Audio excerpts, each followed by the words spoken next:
30 ans après la mort de Bruce Lee, l'héritage martial du maître est bien vivant. Sa méthode de combat, le Jeet Kune Do, s'est répandue sur la planète jusqu'en France, notamment à Évry dans l'Essonne. L'occasion de découvrir les fondamentaux du Jeet Kune Do.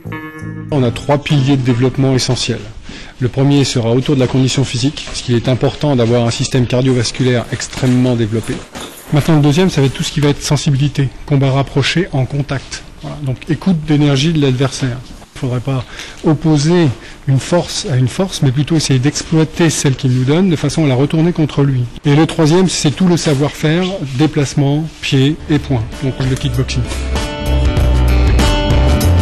Jeet Kune Do, c'est 3 mots. Jeet, c'est intercepter. Kune, c'est le point. Et Do, c'est la manière de faire, ou c'est essentiellement mise en action. Donc Jeet Kune Do, on peut dire que c'est intercepter soit avec le poing, soit avec le pied, bien sûr, tout ce que peut faire l'adversaire. Ça vient de l'escrime occidentale, mais nous, on va le travailler surtout à main nue.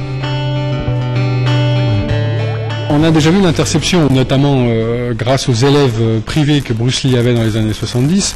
Mike Stone, il y a eu aussi Joe Levis, Chuck Norris, ont travaillé ce genre de choses et ont pu l'exploiter au niveau des compétitions.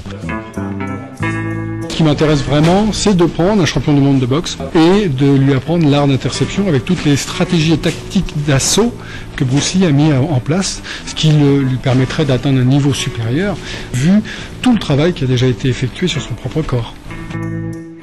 Loin du cinéma qui a rendu son fondateur célèbre, le Jeet Kune Do attend l'héritier qui consacrerait définitivement le génie martial de Bruce Lee.